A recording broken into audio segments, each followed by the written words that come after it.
നമസ്കാരം. നമുക്കിന്ന് എന്താണ് ഗൗട്ട്, എന്തൊക്കെയാണ് യൂറിക് ആസിഡ് കൂടുമ്പോൾ ഉണ്ടാകുന്ന ലക്ഷണങ്ങൾ, എങ്ങനെ നമുക്കതിനെ കൺട്രോൾ ചെയ്യാം എന്നുള്ള കാര്യങ്ങളൊക്കെ ഒന്ന് ഡിസ്കസ് ചെയ്യാം. നമ്മുടെ രക്തത്തിൽ യൂറിക് ആസിഡ് കൂടുമ്പോൾ ഉണ്ടാകുന്ന സന്ധിവേദനയാണ് ഗൗട്ട് അല്ലെങ്കിൽ ഗൗട്ടി ആർത്രൈറ്റിസ് എന്ന് പറയുന്നത്. യൂറിൻ എന്ന കെമിക്കലിൻ്റെ മെറ്റബോളിസം വഴി ശരീരത്തിൽ സ്വാഭാവികമായി തന്നെ ഉണ്ടാകുന്ന ഒന്നാണ് യൂറിക് ആസിഡ്. സാധാരണയായി ഇത് മൂത്രം വഴി പുറന്തള്ളുകയും ചെയ്യുന്നു. എന്നാൽ നമ്മുടെ ബോഡി കൂടുതലായിട്ട് യൂറിക് ആസിഡ് പ്രൊഡ്യൂസ് ചെയ്യുകയും കിഡ്നി വഴി മൂത്രത്തിലൂടെ വളരെ കുറച്ച് മാത്രം എലിമിനേറ്റ് ചെയ്ത് പോവുകയും ചെയ്യുന്നതിലൂടെ ശരീരത്തിൽ യൂറിക് ആസിഡിൻ്റെ അളവ് കൂടാനിത് കാരണമാകുന്നു.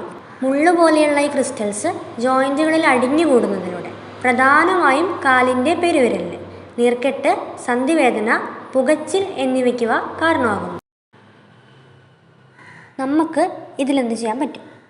യൂറിക് ആസിഡ് കൂടുതലുള്ള പേഷ്യൻസ് ഒരു സ്റ്റാർട്ടിംഗ് സ്റ്റേജിൽ ഹൈ പ്യൂറിൻ കണ്ടൻറ്റുള്ള ഭക്ഷണം കുറയ്ക്കുക.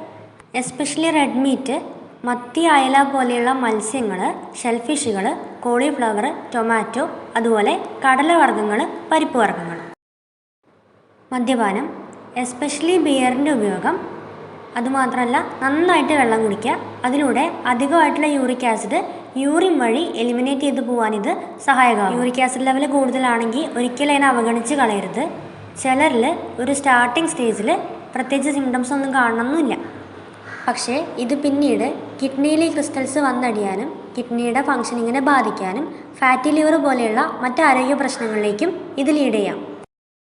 ഡയറ്റിലൂടെ മാത്രം നിങ്ങൾക്ക് യൂറിക് ആസിഡ് കൺട്രോൾ ചെയ്യാൻ പറ്റുന്നില്ല എന്നുണ്ടെങ്കിൽ കൃത്യസമയത്ത് ഡോക്ടറെ കൺസൾട്ട് ചെയ്യുക. വൈദ്യനിർദ്ദേശപ്രകാരം മരുന്നുകൾ കഴിക്കാം. Thank you.